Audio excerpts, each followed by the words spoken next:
இப்படி அன்புக்கரம் கேட்கும் போது பிள்ளைகள் ஒவ்வொரு உள்ளங்களிலும் இல்லங்களிலும் எண்ணங்களிலும் வந்து தாங்கி வழிநடத்த வேண்டும். இயேசுவின் வழியில் வேண்டுதல் கேளும் எங்கள் தூயநேச நல்ல பிதா. நாம் இருக்கின்ற இடங்களிலே இறைவனை துதிக்கும் வண்ணமாக கேட்கின்ற பாமாலை நாம் பாடலாக பாடுவோம்.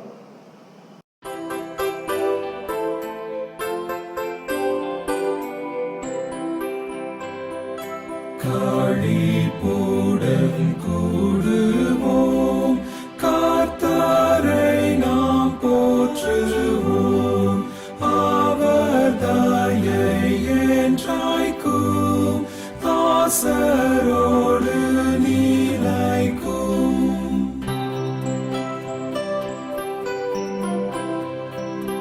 ஆதி முதலவரே நன்மையாவும் செய்தாரே. அவர் தயை என்றைக்கும் மாந்தர் மேலே சொரியும்.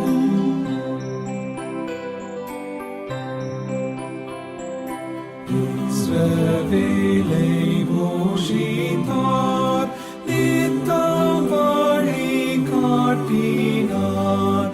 அவர் தயை என்றைக்கும் மன்னா போலே சொரியும்.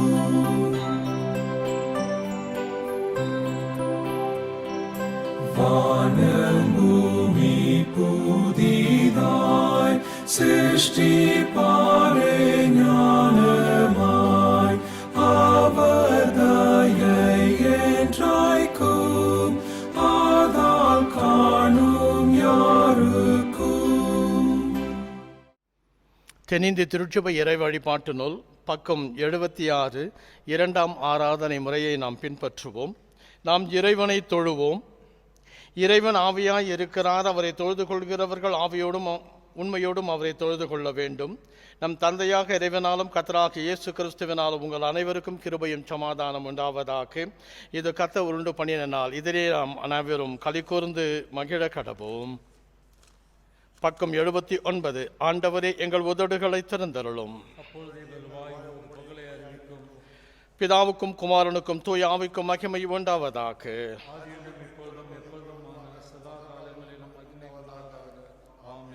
திரியேக இறைவனை நாம் போற்றுவோம். சேனைகளின் இறைவனாகிய கர்த்தரே, நீ தூயவர் தூயவர் தூயவர். வானமும் பூமியும் உமது மகிமையால் நிறைந்திருக்கின்றன. உன்னதத்திலே ஓசானா.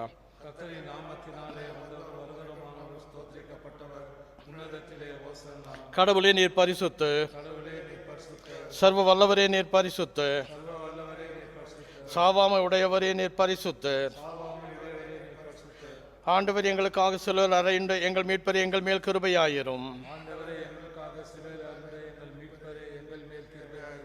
பரிசுத்த ஆவியாக ஆண்டவரே எங்கள் மேல் கிருபையாயிரும். ஆண்டவரே எங்கள் ஜெபங்களையும் ஆராதனையும் ஏற்றுக்கொண்டு எங்கள் மேல் கிருபையாயிரும். பாவ அறிக்கை. நமக்கு பாவமில்லை என்போமானால் நம்மை நம்பி வஞ்சிக்கிறவர்களாகவும், நமக்குள் உண்மையில்லை. நமது பாவங்களை அறிக்கையிட்டால் பாவங்களை நமக்கு மன்னித்த எவ்விதம் அனிதம் நீங்க நம்மை சுத்திகரிப்பதற்கு அவன் நம்பத்தக்கவரும் நீதியும் உள்ளவன். நான் எழுந்தேன் தகப்பனத்துக்கு சென்று, தகப்பனே பரத்துக்கு விரோதமாக உமது பார்வையில் பாவம் செய்தேன். இனி உம்முடைய மகன் என்று சொல்லப்படுவதற்கு நான் பாத்திரன் அல்ல. உம்முடைய கொள்ளுகாரில் ஒருவராக என்னை வைத்துக் கொள்ளும் என்பேன். கடவுள் ராஜ்யம் சமீபத்திருக்கிறது. மனம் திரும்பி சுவிசேஷத்தில் நம்பிக்கை வையுங்கள்.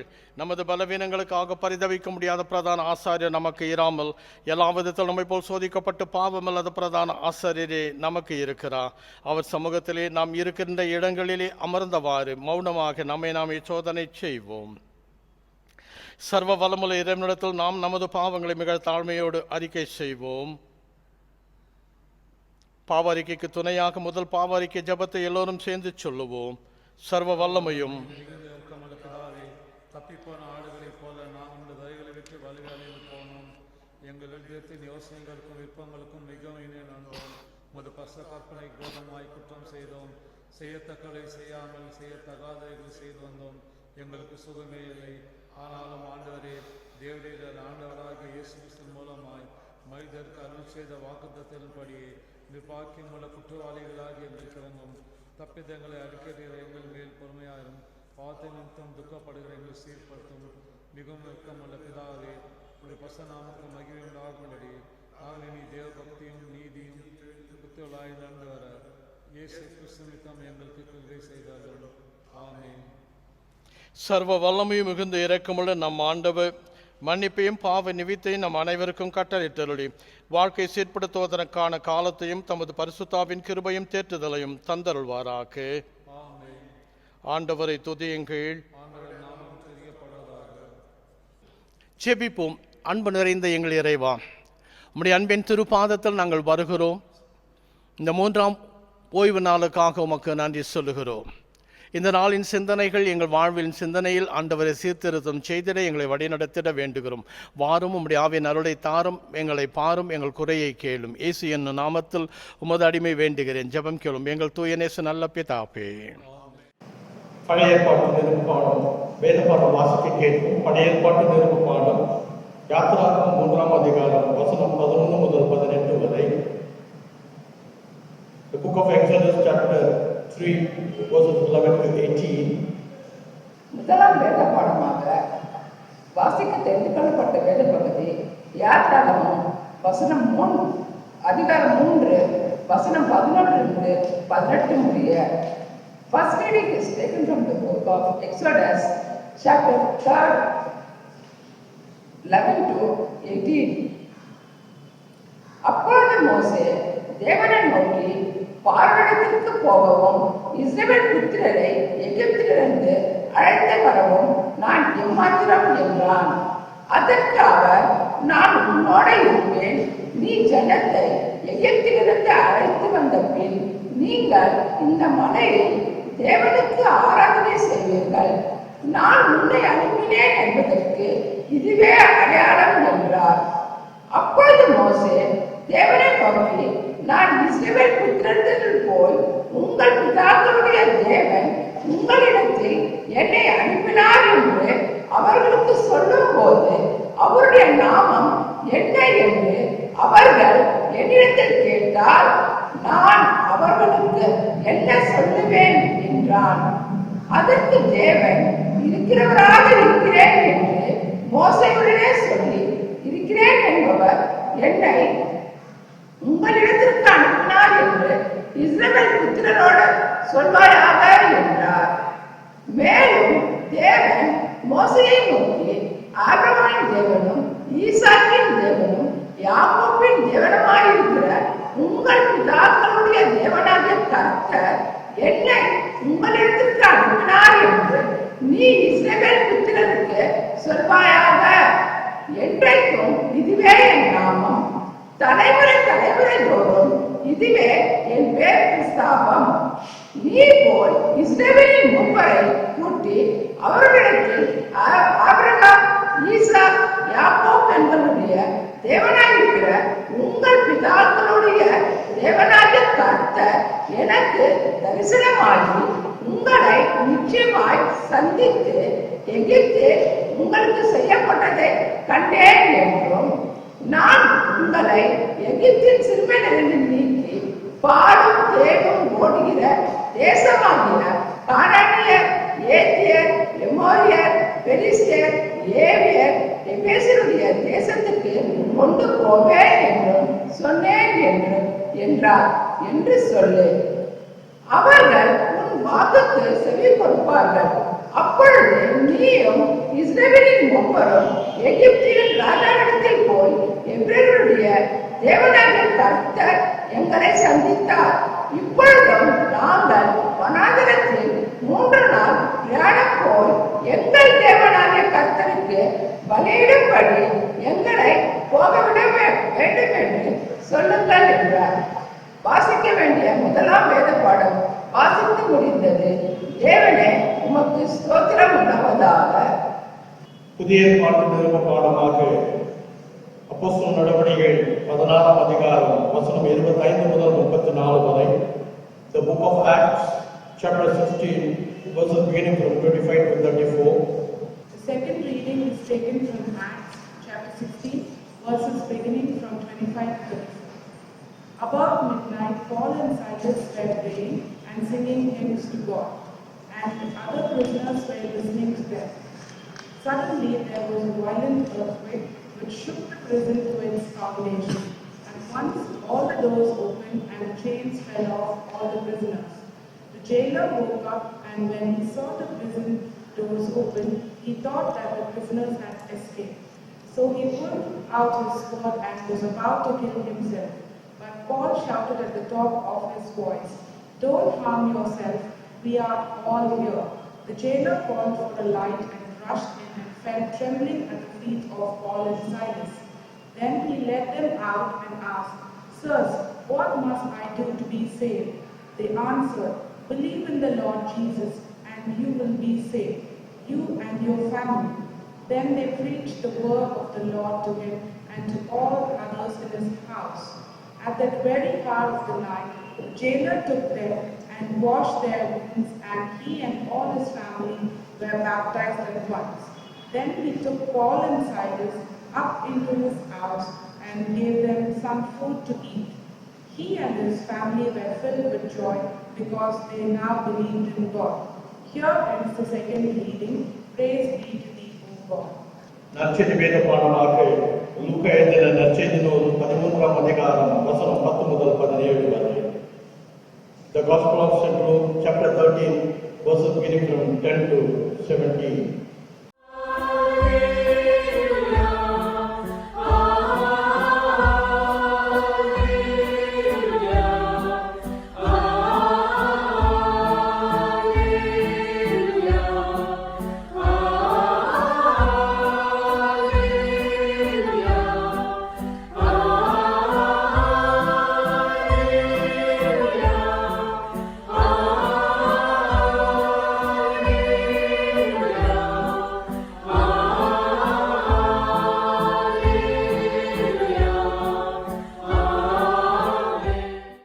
இந்த நாளுக்காக குறிக்கப்பட்ட சுவிசேஷ வேதமாகும் பரிசுத்த லூக்கா எழுதின சுவிசேஷம் 13ஆம் அதிகாரம் வசனங்கள் 10 முதல் 17 வரை. லூக்கா 13 வசனங்கள் 10 முதல் 17 வரை. The gospel reading is taken from the book of Luke, chapter 13, verses beginning to read from 10 to 17. ஒரு ஓய்வு நாளில் அவர் ஜெப ஆலயத்தில் போதகம் பண்ணி கொண்டிருந்தார். அப்பொழுது 18 வருஷமாய் பலவீனப்படுத்தும் ஆவியை கொண்ட ஒரு ஸ்திரீ அங்கே இருந்தாள். அவள் எவ்வளவும் நிமிரக்கூடாத ஊனியாய் இருந்தாள். இயேசு அவளை கண்டு தம்மிடத்தில் அழைத்து, "சிறியே, உன் பலவீனத்தினின்று விடுதலையாக்கப்பட்டாய்" என்று சொல்லி அவள் மேல் தமது கைகளை வைத்தார். உடனே அவள் நிமிர்ந்து தேவனை மகிழ்வைப்படுத்தினாள். இயேசு ஓய்வு நாளிலே சுத்தமாக்கினபடியால் ஜெப ஆலய தலைவன் கோபமடைந்து ஜனங்களை நோக்கி, "வேலை செய்கிறதற்கு 6 நாள் உண்டே, அந்த நாட்களிலே நீங்கள் வந்து சுத்தமாக்கிக் கொள்ளுங்கள், ஓய்வு நாளிலே அப்படி செய்யலாகாது" என்றான். கர்த்தர் அவனுக்கு பிரதியுத்தரமாக, "மாயக்காரனே, உங்களில் எவனும் ஓய்வு நாளில் தன் எருதையாவது தன் கழுதையாவது தொழுவத்திலிருந்து அவிழ்த்துக் கொண்டு போய் அதற்கு தண்ணீர் காட்டுகிறதில்லையா?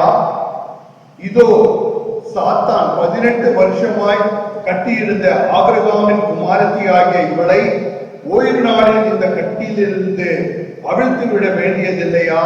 என்றார். அவர் அப்படி சொன்னபோது அவரை விரோதித்திருந்த அனைவரும் வெட்கப்பட்டார்கள்.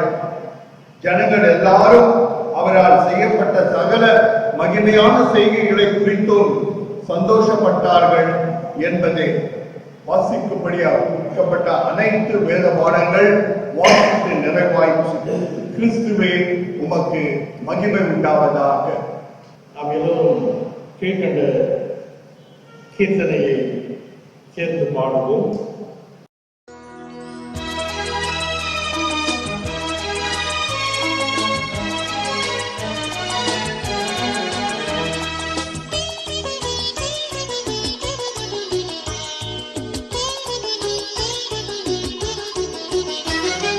துதி தங்கிய பரமன்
க்ஷேமம்.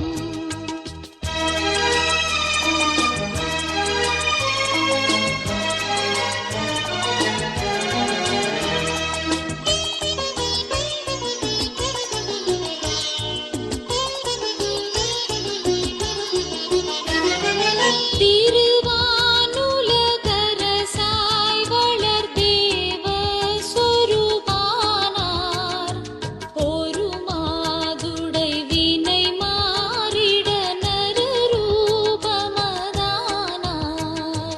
துதி தங்கிய பரமண்டல சுவிசேடக நாமம், சுபமங்களமிகு சம்பிரம சுக சோபன க்ஷேமம்.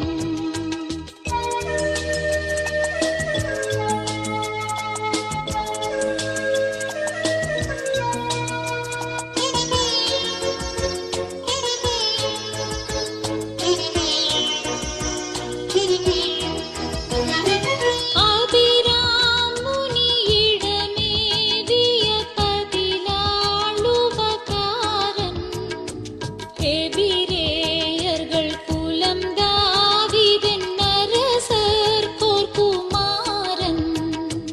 துதி தங்கிய பரமண்டல சுவிசேடக நாமம், சுபமங்களமிகு சம்பிரம சுக சோபன க்ஷேமம்.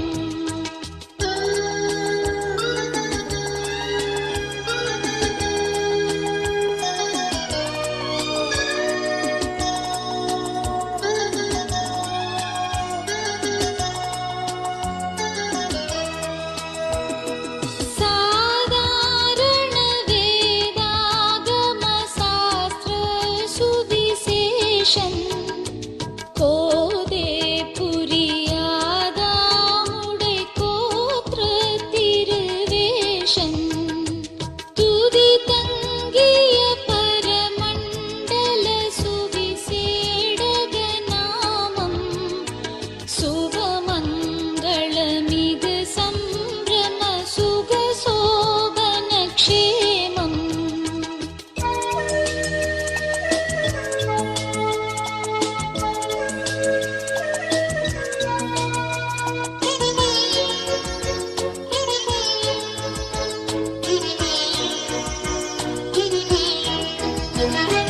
விண்ணாடரும் மண்ணாடரும் மேவும் திருப்பாதன், பண்ணோதுவர் கண்ணாம் வளர் பரமண்டலநாதன். துதி தங்கிய பரமண்டல சுவிசேடக நாமம், சுபமங்களமிகு சம்பிரம சுக சோபன க்ஷேமம். துதி தங்கிய பரமண்டல சுவிசேடக நாமம், சுபமங்களமிகு சம்பிரம சுக சோபன க்ஷேமம். என் கண்ணுடைய மேற்புறமாகிய கர்த்தாவே, உமது அடிமை பேசும் வார்த்தை தியானிக்கவும் கேட்கும் உமது விடைகளின் செவிகளில் மனதாகவும், உமது சமூகத்திலும் தூய்மையாகவும் உமக்கு பிரியமாகவும் இருப்பதாக. தேவாவியானவர் நம் மத்தியிலே இறங்கி வர, ஆண்டவரை வழிபடுகிற நம் எண்ணங்களை தேவன் சமூகத்திலே ஒரு நிலை கொடுத்தோம், முழுமையாய் அதை வழிபடுவோம். வழிபடுவோம் வாரே, இறைப்பதம் தொழுதிடுவோம் வாரே, வாரே, வழிபடுவோம் வாரே. துங்கவந்தேசுவின் நாமமதை தூதர்களின் பரிவாரத்துடன், துங்கவந்தேசுவின் நாமமதை தூதர்களின் பரிவாரத்துடன், தூயா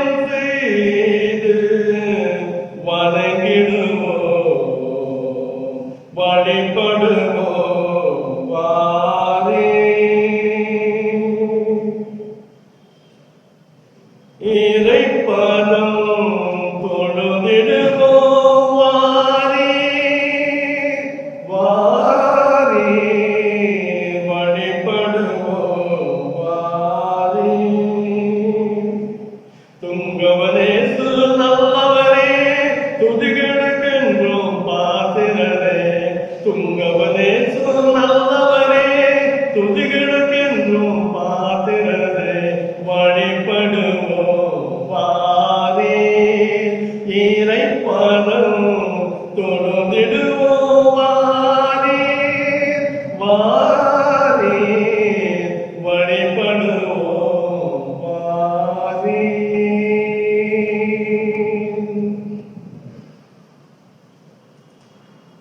கிறிஸ்துக்குள் பிரியமான அன்பு உள்ளங்களே, உங்கள் அனைவருக்குமாக இல்லத்தில் காணொலி வழியாக இதை பார்த்து கொண்டிருக்கிற அனைத்து நேயர்களுக்கும் விசுவாசிகளுக்கும் பக்தர்களுக்கும் இருக்கிற கூப்பி என்னுடைய காலை இறை வணக்கங்கள்.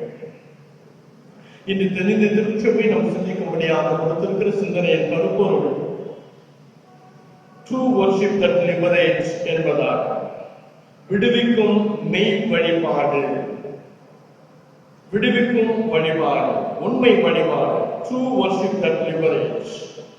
லிபரேட்ஸ் என்றால் விடுவிப்பவர், வர்ஷிப் என்றால் வழிபாடு, ட்ரூ வர்ஷிப் என்றால் உண்மை வழிபாடு, விடுதலை செய்யும். உண்மையாய் கடவுளை வழிபடுகிறவர்கள் ஆவியிலும் உண்மையிலும் என்னை வழிபட வேண்டும் என்பதாக 4:23-24 சொல்லுகிறதை நாம் பார்க்கிறோம். ஆகவே உண்மை வழிபாடு என்பதை கட்டாயமாக விடுவித்த கடவுளை நாம் சந்திப்பது. உண்மை வழிபாடு என்பது விடுவிக்கும் கடவுளுக்கு திருப்பணி செய்ய தூண்டுகிறது. உண்மை வழிபாடு என்பது கடவுளின் ஆற்றலால் விடுதலை அளிக்கும் அனுபவம் தருகிறது. நாம் அநேக வழிபாடுகளில் பங்கேற்கிறோம்.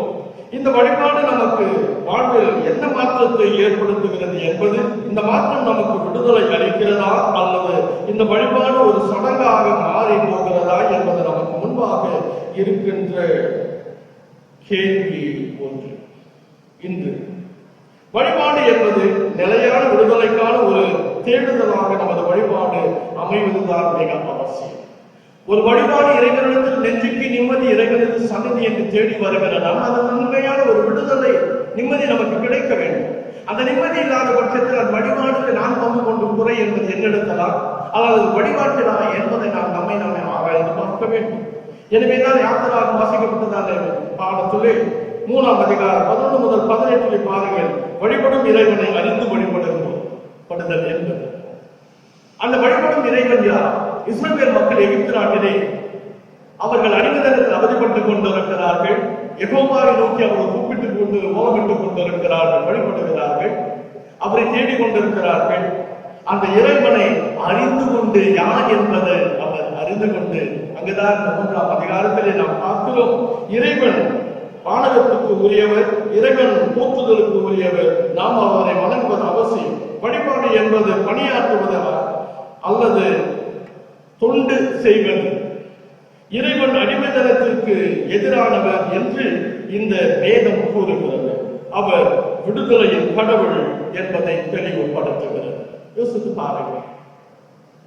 ஆண்டவர் அடிமைத்தனத்திற்கு எதிரானவர் என்பது, எகிப்தின் அடிமைத்தனத்திலிருந்து மக்களுடைய குரலை கேட்டு ஆண்டவரை விண்ணிலிருந்து ஆண்டவர் சீனாய் மலையிலே எதிர் முச்சுடியின் மத்தியிலே இறங்கி வந்து மோசையை அழைக்கிறார்.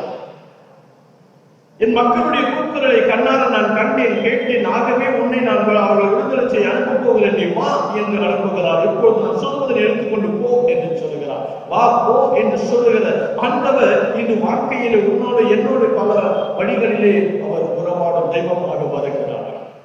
அடிமைத்தனத்தில் இஸ்ரவேல் மக்கள் படும் துன்பங்கள், வேதனைகள், கூக்குரலை கேட்ட ஆண்டவர் அவர்களை மீட்க எரி முற்றுடியிலே இறங்கி வருகிறார்.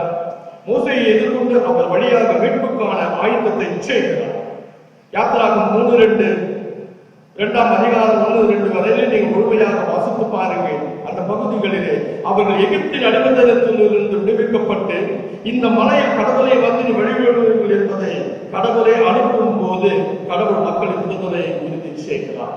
மோசை கட்ட சொல்லுகிறார், நீ மக்களை அழைத்து வந்து இந்த மலையிலே இந்த இடத்திலே வந்து நீ எனக்காக ஒரு பலிபீடத்தை கட்டுவீர், என்னை தொழுது கொள்வீர்கள் என்று சொல்லுகிற போது அவர் உண்மையாக விடுதலை செய்கிறார் என்பதை இதன் வழியாக நமக்கு உறுதி கொடுக்கிறார்.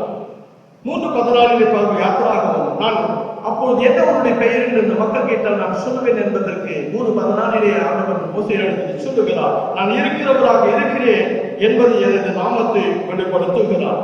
முதலாக கடவுள் மோசேயிடத்தில் இதனுடைய பெயரை வெளிப்படுத்துகிறார். ஆகவே வேதத்தில் கடவுள் விடுதலை நோக்கி தம் மக்கள் என்றும் வழி நடத்தப்படவு என்ற ஒரு நம்பிக்கையை பெறுகிறோம். ஆகவே மக்களை எப்பொழுதும் கடவுள் வழி நடத்துகிறார் என்பது இதனால் நமக்கு தெரிய வருகிறது. எனவே அவரை வழிபடும் நாமும் விடுதலை சிந்தை உள்ளவர்களாக சிந்திக்க இங்கு அழைக்கப்படுகிறோம். அந்த விடுதலை ஒருவருக்கு ஒரு விடுதலை செய்கின்ற எண்ணம் உடையவர்களாக நாம் இருக்க வேண்டும். யாத்திராகமம் 3:3 பாருங்கள், எகிப்தில் அழைக்கப்பட்டுள்ள மக்களை என் மக்களே என்று கடவுள் உரிமையோடு சொல்லுகிறார். என் மக்கள் என் ஜனம் அவர்கள் என்று சொல்லுகிறார். என் பிள்ளைகள் என்று உரிமையோடு கர்த்தர் சொல்லுகிறார். தாயும் தந்தையுமான கடவுள் தன் பெற்ற தன் பிள்ளைகளுக்காக வருந்துவது போல, கலங்குவது போல, அவருடைய கஷ்டத்தை ஏற்று மனமுடைந்து போவது போல என் பிள்ளைகள் கஷ்டப்படுகிறார்களே என்று இங்கு கலக்கம் வருவதை பார்க்கிறோம். ஆகவே தான் அருமையான வழிபாட்டில் பங்கேற்கும் நாம் நமது கடவுள் யார் என்பதை உணர்ந்து உண்மையாகவே வழிபடுகிறோமா? வழிபாட்டுக்கு வருகிறோம், கோவிலுக்கு வருகிறோம். கொரோனா நாட்களிலே கோவில் அடைத்திருந்தது, இப்பொழுது திறந்திருக்கிறது. வயதானவர்களுடைய வர முடியாமல் சோதனை அரசாங்கம் சட்டங்களை விதித்திருக்கிறது. ஆனால் கடவுளுடைய சோதனைகளை நாம் என்ன செய்கிறோம்? வழிபடுகிற இதுவரை வழிபட்டுக் கொண்டிருந்த இனி வழிபட போகிற நாம் உண்மையாக வழிபடுகிறோமா? யோசுவா 24:14 சொல்லுகிறார், மக்களை எச்சரிக்கிறார், நாமும் என் வீட்டாரை கர்த்தரையை சேவிப்போம், அந்த யெகோவாவையை நாங்கள் சேவிப்போம், அவரையே நாங்கள் வணங்குவோமே குடும்பம் என்று சொல்லுகிறார். அவரை வழிபடும் நாம் நம்மை பார்த்த கடவுள் மோசையை கொண்டு துன்புறும் அடிமைத்தனத்தில் உள்ள மக்களை விடுவிக்கிற கடவுளின் பிரதிநிதிகளாக அழைக்கிறார். அதுபோலவே இந்த உலகத்தில் உள்ள மக்கள் துன்பத்தில், துயரத்தில், கஷ்டத்தில், நஷ்டத்தில், வாழ்க்கையில் வேதனை புரிந்து கொண்டிருக்கிற மக்களை விடுவிக்கிறவர்களாக துணை செய்ய உன்னையும் என்னையும் அழைக்கிறார். பிறருடைய துன்பத்தை நாம் எடுத்து சுமக்கிறோமா? துயரத்தை துடைக்கிறோமா? கஷ்டத்தை நாம் கரைக்கிறோமா? வாழ்க்கையின் வேதனையை வாழும் நெஞ்சங்களை வருத்தெடுத்துக் கொண்டிருக்கின்ற இந்த சூழ்நிலையில் பேண்டமிக்கிலே அவர்களுக்கு நாம் பக்கபலமாய் நிற்கிறோமா? கடவுளின் ஆளுமை மக்களின் இறை சந்திப்பிலும் ஒவ்வொரு நிகழ்விலும் வெளிப்படுவதை நாம் காணலாம். இப்படி கடவுளின் ஆளுமை அதிகாரம் உறுதி செய்யப்படுவதால் உண்மை வழிபாடு என்பது கடவுளின் இயல்பினை கொண்டாட இயேசு இதை விளக்க கூறுகிறார். உண்மை வழிபாடு என்ன என்பதை நமக்கு வெளிப்படுத்த இயேசு விண்ணை துறந்து மண்ணுக்கு இறங்கி வந்தார். எனவேதான் 2வது நிருபமானமாக வாசிக்கப்பட்ட அப்போஸ்தலர் நடவடிக்கைகள் 16ஆம் அதிகாரம் 25 முதல் 34 நாம் பார்க்கிறோம். வழிபடும் வாழும் இணைந்திருக்கும். வழிபாடும் வாழ்வும், நம்முடைய லைஃப் அந்த worship should be together. அது இணைந்து இருக்க வேண்டும். நமது வழிபாடுகள் வாழ்வை என்றும் பிரதிபலிப்பதாக இருக்க வேண்டும். இஸ்ரவேலர்கள் தங்கள் வாழ்வில் கடவுள் வெளிப்படுத்தாமல் பலியினால் கடவுளுக்கு ஏற்புடையவர்களாக இருக்க முடியும் என்று நினைத்தார்.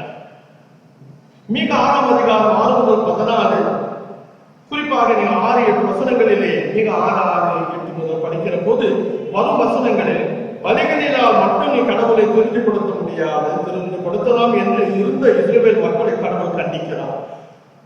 கடவுளுக்கு பலி செலுத்தி விட்டார், கடவுளுக்கு கொடுக்க வேண்டியதை கொடுத்து விட்டார், என் காரியம் முடிந்து விட்டது இஸ்ரவேல் நினைத்தார்கள். ஆனால் கர்த்தர் கண்டிக்கிறார். ஆமோஸ் 5:21-24 பார்க்கலாம் 5ஆம் அதிகாரம். இந்த வசனங்களில் கடவுள் விரும்பும் வழிபாடு எது என்பதை உணர்த்துகிறார். நீதி நியாயத்தை மறுத்து ஏழைகளை ஒடுக்கி அவர்களின் உழைப்பை சுரண்டி அதனால் ஒரு பணத்தை காணிக்கையாக அளிப்பதை அவர் வெறுக்கிறார். யோசித்து பாருங்க. ஏழை எளியர்களை ஒடுக்குவது, திருடுவது, கொள்ளையிடுவது, தப்பான வழிகள் செய்வது, பாவம் செய்துவிட்டு நாம் கடவுள் சமூகத்திலிருந்து காணிக்கை கொடுக்கிறோம். கரைப்பட்ட காணிக்கையை கர்த்தர் அது வெறுக்கிறார். அக்கிரம வழிகளில் வந்த காணிக்கை அடியோடு வெறுக்கிறார். தூய்மையானதும் பரிசுத்தமானதை மாத்திரமே அவர் ஏற்றுக்கொள்கிறார். 137ஆம் சங்கீதம் முதல் 4 வசனங்களில் பாருங்கள். அவ்வாறு இஸ்ரவேல் மக்கள் பாபிலோனிய அடிமை தனத்தில் இருந்தபோது எப்படி நாங்கள் ஆண்டவரது பாடலை பாட முடியும் என்கிறார்கள். வழிபாடும் வாழ்க்கை சூழலும் மிக முக்கியம். நம்மை சுற்றிலும் தீமைகள் அநீதி நிறைந்துள்ள பொழுது நமது வழிபாடு எப்படி பொருள் உள்ளதாக அமையும்? அப்போஸ்தலர் நடவடிக்கைகள் 16:25-26 பாருங்கள். வசனங்களில் விடுதலைக்கான பணியில் ஆண்டவர் இயேசுவின் பாதையில் நாம் நடக்கின்ற பொழுது வரும் துன்பங்களை ஏற்று அதன் வழியில் கடவுளை துதிப்பது வழிபடுவதுமே உண்மையான வழி. 25ஆம் வசனத்திலே பாருங்கள், அவர் சொல்லுகிறார் 16-25 அப்போஸ்தலர் நடவடிக்கைகளிலே பவுலும் சீலாவும் சிறையில் அடைக்கப்பட்ட ஒரு சூழ்நிலையில் மகிழ்ச்சியோடு அவர்கள் பாடினார்கள். அந்த மகிழ்ச்சியோடு கடவுளை அவர்கள் வழிபட்டதால், அவர்கள் பாடினதால், அவர்கள் கைகால்கள் கட்டப்பட்டிருந்த விலங்குகள் கழண்டு விழுந்தன, தகர்க்கப்பட்டன, தானாகவே முறிந்து விழுந்தன. ரோமாபுரி சென்று இருந்தபோது பவுலுடைய இந்த சிறையில் கட்டப்பட்டிருந்த இந்த விலங்குகளை அங்கு வைத்திருந்தார்கள். அப்போஸ்தலர் நடவடிக்கைகள் 16:34 பாருங்கள். இன்றும் சமூகத்தில் ஒடுக்கப்படுகிற மக்களின் எழுச்சி பாடல்கள், அவர்களின் விடுதலைக்கான பாடல்கள் புதிய கதவை திறக்கிறது, அடிமை விலங்குகளை தகர்க்கிறதாக உள்ளது. இன்னும் அநேக எழுச்சிக்குரிய பாடல்கள், சீர்திருத்தங்கள் ஒவ்வொன்றும் மனிதன் விடுதலை செய்கிறதாக இருக்கிறது. நமது வழிபாடு பிறருக்கு வாழ்வளிக்கிற ஒன்றாக, நமது வாழ்வின் பிரதிபலிப்பாக இருக்க வேண்டும். வாசிக்க கேட்ட நற்செய்தி வேதமான லூக்கா 13ஆம் அதிகாரம் 10 முதல் 17 வசனங்களிலே வழிபாடு செயல்படுகிற, தூண்டுகிற வழிபாடு ஆக இருக்க வேண்டும்.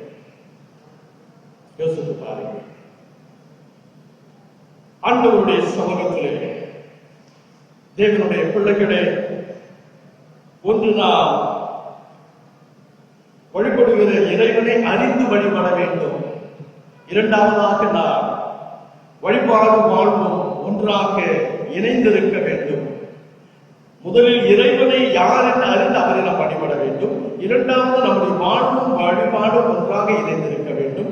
மூன்றாவதாக நாம் பார்ப்பது வழிபாடு என்பது செயல்பட நம்மை ஊக்குவிக்கிற, உற்சாகப்படுத்துகிற, உணர்வூட்டுகிற, எழுப்புகிற, தட்டி எழுப்புகிற வழிபாடாக, செயல்பாடாக, தூண்டுகிற வழிபாடாக இருக்க வேண்டும். சில வழிபாடுகளுக்கு செல்லும் தூக்கம் தான் வரும், எழுப்புதலும் உப்பு சொப்பு இருக்காது, காரணமும் இருக்காது, ஏதோ ஒரு கடமைக்கு என்று ஆண்டு போவார்கள். அது வழிபாடாக உள்ளத்தோடு முழுமனதோடு உணர்ச்சி பூர்வமாக உற்சாகத்தோடு, சிலர்கள் ஆவேசத்தோடு ஆர்ப்பாட்டத்தோடு செய்வார்கள். அதுவல்ல, ஆவியிலே நிறைந்து உண்மையாய் உள்ளத்தின் அடித்தளத்திலிருந்து உண்மையாக முழுமனதோடு இணைந்து நாம் துதிக்கிற வழிபாடாக அது இருக்க வேண்டும். அப்படிப்பட்ட ஒரு செயல்பாடு நமக்கு அவசியம். எனவேதான் அந்த நற்செய்தி வேதப்பாடு 13 லூக்கா 10 முதல் 17 சொல்லுகிறது, கடவுளுக்கு உகந்த வழிபாடு நம்மை செயல்பட தூண்டுகிற அவர் வகையிலே இருக்க வேண்டும். வந்து போகும் கூட்டமாக நாம் இல்லாமல் செயல்படும் இயக்கமாக மாறுவது உண்மை வழிபாடு. இதை நாம் இயேசுவின் வழியிலே ஊழியத்திலே நாம் செயலிலே காண்கிறோம். லூக்கா 13:17 வசனங்களில் பாருங்கள். வழிபாட்டில் பங்கேற்கிற ஆண்டவர் அவர்களுக்கு கற்பிக்கிறார் என்னவென்று, வார்த்தையோடு நின்று விடாமல் செயல்படும் அருளாளராக நாம் அறிகிறோம். வார்த்தையோடு நின்றாது, அனுபவத்தில் அதற்கு உங்கள் வாழ்க்கையில் அது ஈடுபாடு கிரியில் இருக்க வேண்டும் என்று சொல்லுகிறார். 13ஆம் அதிகாரம் லூக்கா 10 முதல் 13 வசனங்களிலே 18 ஆண்டுகளாக நிமிர முடியாத இருந்த ஊனமுற்று இருந்த ஒரு பெண்ணை இயேசுவானவர் தொடு கொடுத்து கண்டு ஓய்வு நாளில் அவளை இயேசு தொட்டு நீர் விடுதலையானீர் என்று கூற அவர் குணமாகிறார். யோவான் 9:14 பாருங்கள். இயேசு குருடனின் கண்களை சேர்வுண்டாக்கி கண்களை திறந்தார். லூக்கா 13:14 அவர் தொழுகை கூடத்தின் தலைவன் ஒருவனுடைய ஓய்வு நாளில் அவருடைய பிள்ளையை குணமாக்குகிறதை நாம் கண்டு கோபம் கொண்டு மக்களை பார்த்து அவர்கள் என்ன கூறுகிறார்கள்? உபாகமத்தில் 5:13-14 ஓய்வு நாள் யாரும் வேலை செய்யக்கூடாது. தொழுகை கூடத்திலே ஆண்டவர் சுகமாக்குகிறார். ஆலயத்தை சுகம் பெற வேண்டும். ஆலயம் ஆண்டவருடைய சுகங்களை பெற்று, அற்புதங்களை பெற்று, அதிசயங்களை பெற்று, அவர்களாகும் ஆசீர்வாதங்களை பெற்று ஒருவர்கள் சாட்சியாக இருக்க வேண்டும். நாம் என்ன செய்கிறோம்? பாரம்பரியமாக கடமைகளை, சடங்காச்சாரங்களை செய்து கொண்டு வார்த்தைகளை வாழ்க்கையிலே நாம் ஓடிக்கொண்டிருக்கிறோம். ஆகவே தேவன் நம் மத்தியிலே வழிபாடு என்பது அவருக்குள்ளாக இணைந்து எழுந்துகிற ஒன்றாக அமைய வேண்டும் என்று சொல்லுகிறார். யாத்திராகும் 29 பாருங்கள். வேலை செய்ய 6 நாட்கள் உண்டு, அந்நாளில் வந்து குணம் பெற்றுக் கொள்ளுங்கள் என்று இந்த பரிசையை சரி செய்யப்பட்டு என்று சொல்லுகிறார்கள். ஏன் இப்போது நீங்கள் உங்களுக்கு சுகத்தை பெற்றுக் கொள்கிறீர்கள்? பாரம்பரியம், சடங்குகள்.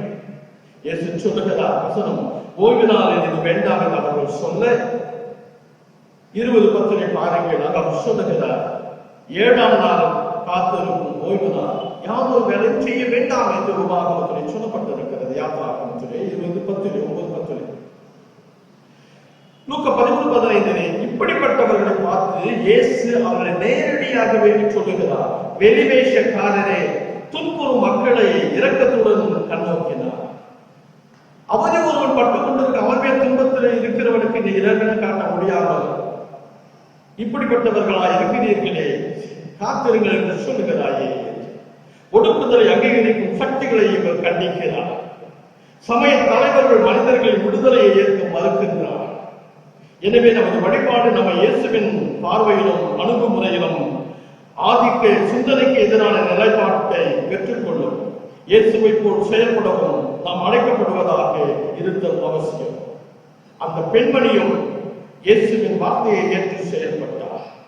விடுதலை விரும்பிகள் கடவுளின் மகிமையை படுத்தினார்கள். ஆதிக்க வழிகளில் உள்ளவர்களோ அவனை எதிர்த்தனர்.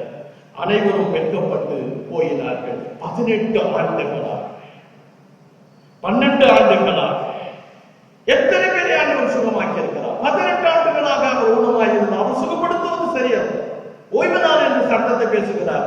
நம்முடைய வாழ்க்கையிலும் கூட, நம்முடைய சபைகளிலும் கூட, நம்முடைய குடும்பங்களிலும் கூட இப்படிப்பட்ட ஒரு விசுவாசத்தை பாரம்பரியத்துக்கு அடிமையாக நீயும் நானும் கர்த்தருடைய சமூகத்திலே மாற்றங்கள் பல ஆண்டவன் கொடுத்து கொண்டு எழுப்புதல்களை கொடுத்து கொண்டு வந்திருக்கும் வேளையில் அதை ஏற்க மறுத்து கொண்டு நீயும் நானும் எதிர்ப்பு குரலாக வாழ்ந்து கொண்டிருக்கிறோம்.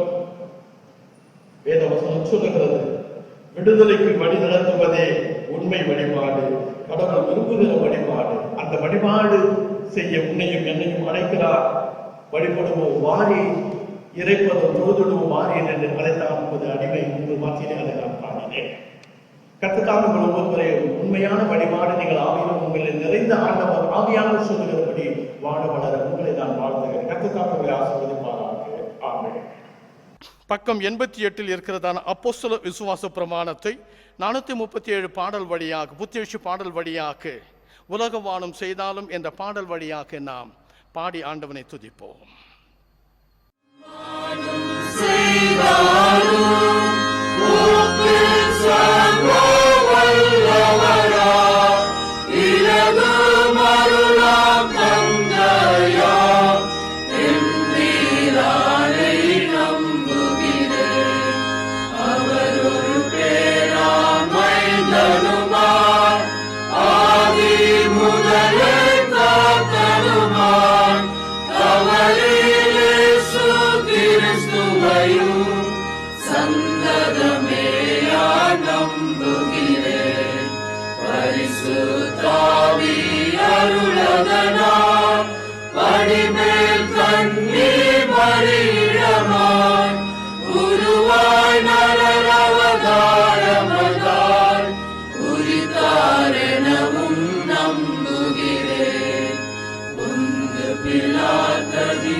பாடுகளை ஏற்று உங்கள் சிலுவையில் அறையுண்டு உயிரில் அறையாரென நம்புகிறேன். இறந்தே அடங்கி பாதாளம் இறங்கி மூன்றாம் தினமதிலே இறந்தோரிலிருந்து உயிரோடு எழுந்தார் எனவும் நம்புகிறேன். ஆமென் சுவாமி, ஆமென் சுவாமி, ஆமென் சுவாமி. சங்கட மோட்சம் எழுந்தருளி சர்வ வல்ல பரனான எந்தை தன்பல பாரிசமே இருக்கின்றார் என நம்புகிறேன். உயிருள்ளோரை மரித்தோரை உத்தம நியாயம் தீர்த்திடவே ஜெயமாய் திரும்ப வருவாரென சிந்தையார நம்புகிறேன். பரிசுத்த ஆவியை நம்புகிறேன். பரிசுத்த பொது சபையும் பரிசுத்தர்களின் ஐக்கியமும் பரிவாயுண்டென நம்புகிறேன். பாவ மன்னிப்பு உலகெனவும் மரித்தோர் உயிர்த்தெழுவாரெனவும் ஓவானித்திய ஜீவனுமே உள்ளதெனவும் நம்புகிறேன். ஆமென் சுவாமி, ஆமென் சுவாமி, ஆமென் சுவாமி. செபிப்போம். பக்கம் 89. கர்த்தர் உங்களோடு இருப்பாராக. ஜெபம் செய்வோம். கர்த்தாவே எங்களுக்கு இறங்கும், கர்த்தாவே எங்களுக்கு இறங்கும். நாம் பரமண்டல ஜெபத்திற்கு பதிலாக புத்தெழுச்சி பாடல் 445 பாடல் வழியாக வானகம் வாழ்ந்திடும் எங்கள் தந்தாய் என்ற பாடல் வழியாக பாடலை பாடி ஆண்டவரை நாம் மகிமைப்படுத்துவோம்.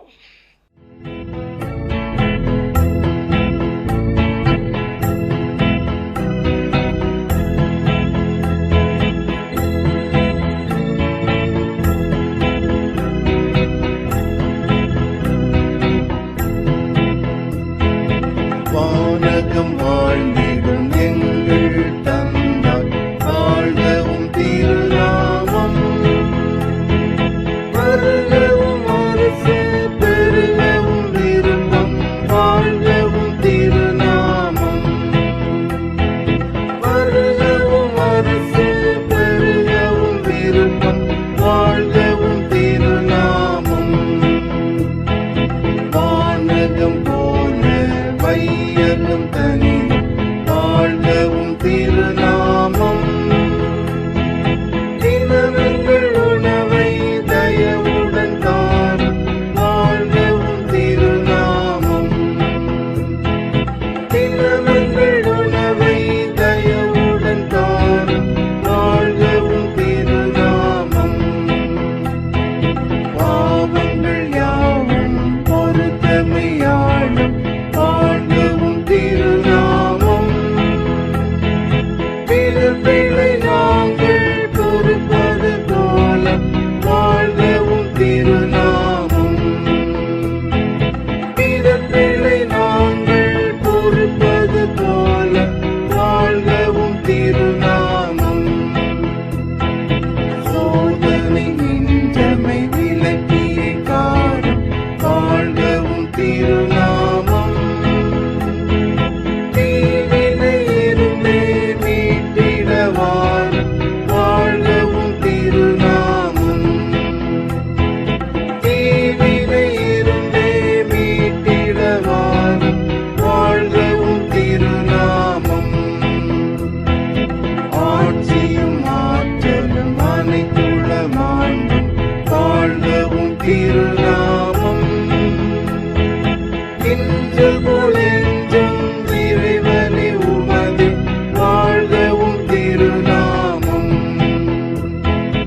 இன்று போலென்றும் இறைவனே உமது வாழ்கவும் திருநாமம் ஆமென் ஆமென் அநாதியாய் ஆமென் வாழ்கவும் திருநாமம் ஆமென் ஆமென் அநாதியாய் ஆமென் வாழ்கவும் திருநாமம் ஆமென் ஆமென் அநாதியாய் ஆமென் வாழ்கவும் திருநாமம். பிரார்த்தனை ஜெபம் செய்வோம். ஆண்டவரே, உமது இரக்கத்தை எங்களுக்கு நீர் காண்பியும். ஆண்டவரே, எங்களை ஆளுபவர்களை வழி நடத்தும். உம்முடைய பணிவிடைக்காரருக்கு நீதியை தரிப்பியும். ஆண்டவரே, உமது ஜனத்தை ரட்சியும். ஆண்டவரே, எங்கள் காலத்தில் உம்முடைய சமாதானத்தை தந்தருளும். கடவுளே, எங்கள் இருதயங்களை சுத்திகரியும்.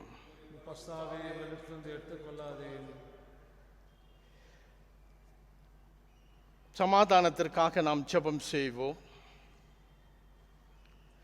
சகல பரிசுத்த விருப்பங்களுக்கும் சகல நல்ல ஆலோசனைகளுக்கும் சகல நீதியான கிரியைகளுக்கு காரணராகிய கடவுளே, உலகம் தரக்கூடாத சமாதானத்தை உமது அடியாராக எங்களுக்கு நீ தந்தருளும். நாங்களும் உமது காரணங்களுக்கு கீழ்ப்படிந்து கற்பனைகளுக்கு கீழ்ப்படிந்து நடக்க மன உற்சாகம் உள்ளவர்களாயிருந்து சத்துருக்கள் பயமில்லாமல் உம்மாலே காக்கப்பட்டு ஆறுதலோடும் அமைதியோடும் எங்கள் ஜீவ காலத்தை போக்குவதற்கு எங்கள் இரட்சகர் இயேசு கிறிஸ்துவின் புண்ணியங்களின் நிமித்தம் கிருபை செய்தருளும்.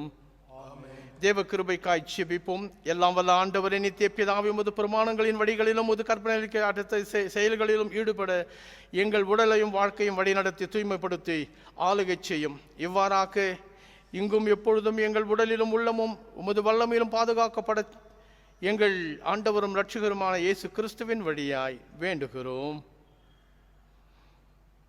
ஆமென். எல்லா மோசங்களுக்கு விலக்கி காப்பதற்காக ஜெபம். இரக்கமுள்ள ஆண்டவரே, பிரசன்னமாயிரும். ராப்பொழுதில் எங்களை பாதுகாரம் விரைந்தோடும் உலகின் மாறுதலாலும் எதிர்பார நிகழ்ச்சிகளாலும் பாதிக்கப்படும் எங்களை உமது நித்திய மாறாத நிலையில் தங்கச் செய்திருளுமாறு எங்கள் ஆண்டவர் இயேசு கிறிஸ்துவின் வழியாய் வேண்டிக் கொள்கிறோம். பொதுவாக இந்த 92ஆம் தோத்திர ஜெபத்தை எல்லோரும் சேர்ந்து சொல்லுவோம். சர்வ வல்லமையுள்ள ஆண்டவரே கடவுளே, சர்வஜீவ தயாபர பிதாவே, அப்பார்த்தானும் அடியாராக எங்களுக்கும் மற்றெல்லா மனிதர்க்கும் தேவரீர் அருளி செய்த பற்பலி கிருபைக்காகவும் அன்புள்ள தயக்காகவும் நாங்கள் மிகுந்த தாழ்மையோடு முழு இதயத்தோடு ஸ்தோத்திரம் செலுத்துகிறோம்.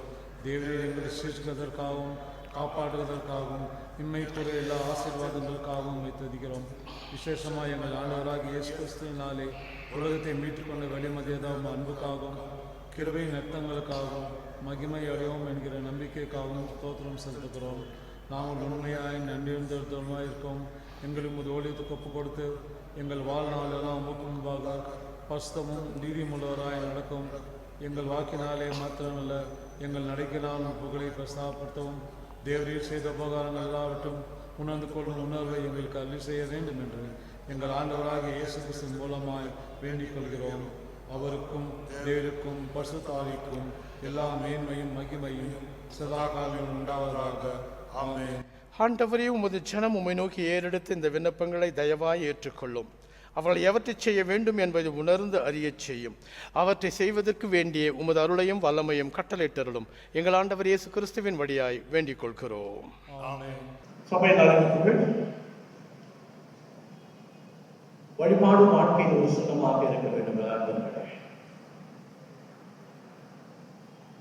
மனிதனால் கட்டப்பட்ட கைவேலைகளில் கல்லுகளில் கர்த்தரில்லை.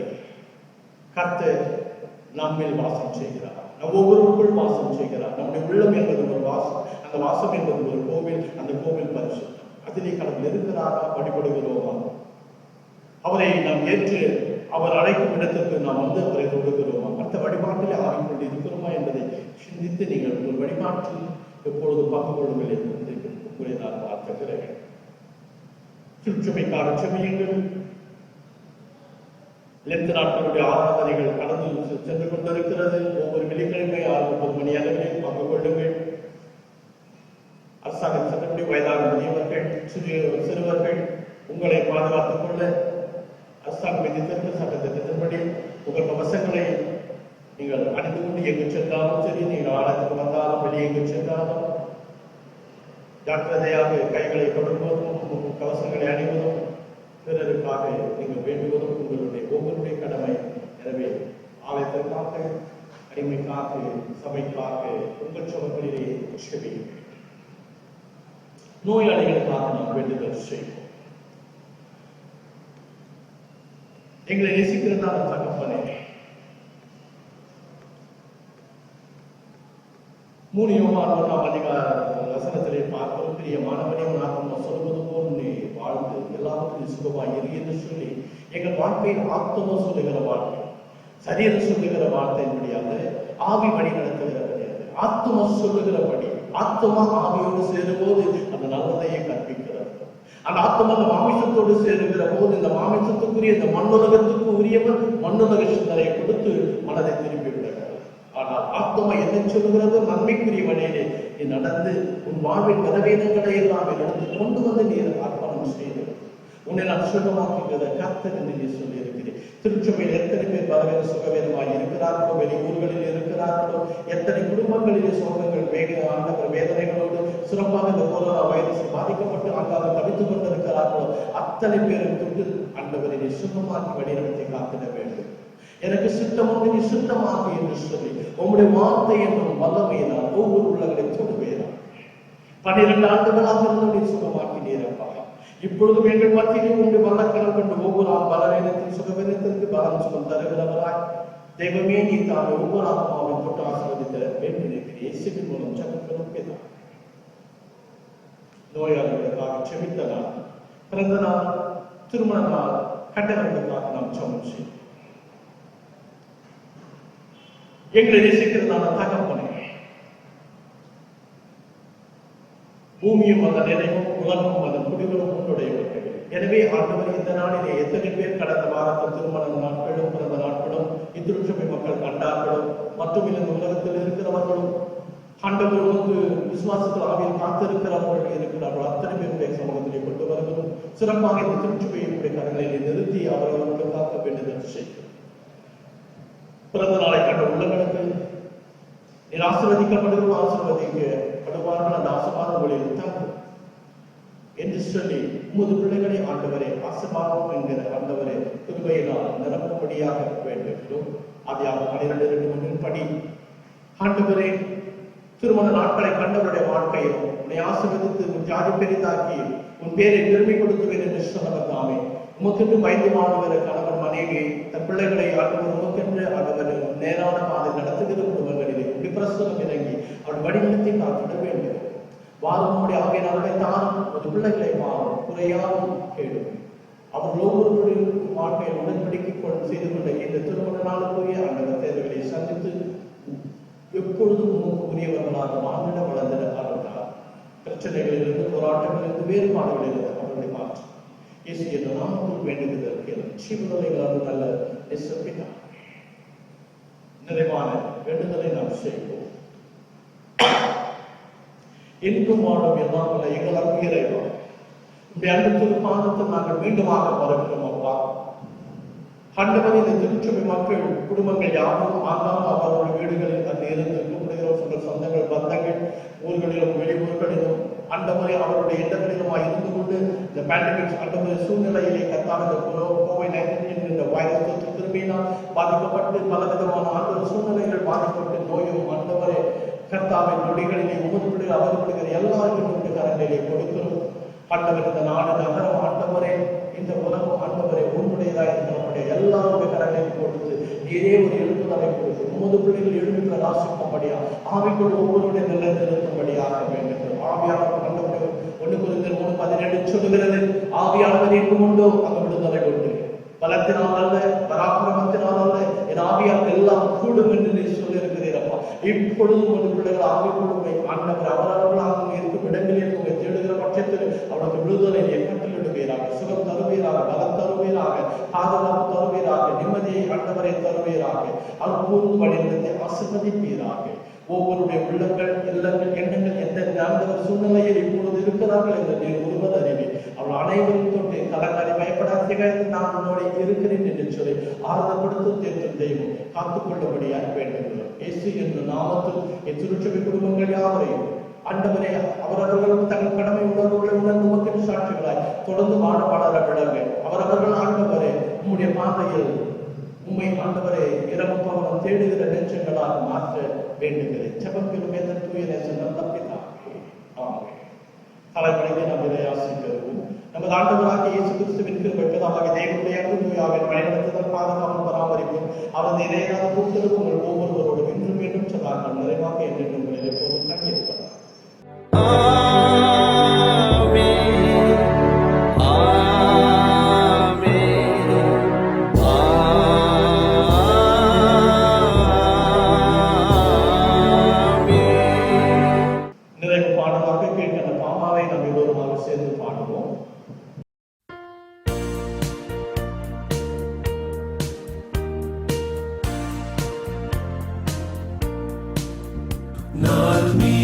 Perpacam nilu percaya virane Rajavin kodiyetri poratam seyume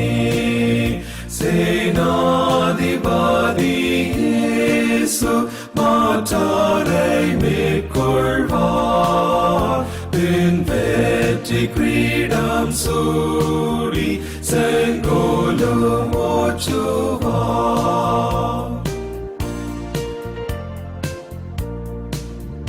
நல்நீபர் காற்றாம் நெல்லும் எக்காலமுதுங்கால் போர்க்கோலத்தோடு சென்று மெய் விசுவாசத்தால் அஞ்சாமலாமையோடு போராடி வாருமே ஈசாசின் திரள் சேனை மேல் வீழ்த்தி வெல்லுமே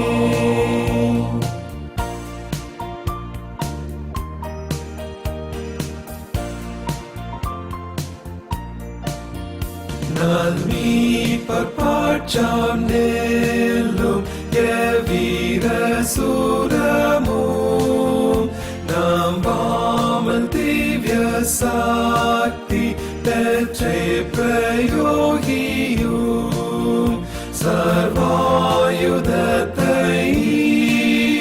கர்த்தாவை சாருவீர் எம்மோசமும் பாராமல் முன் தாண்டில் செல்லுவீர்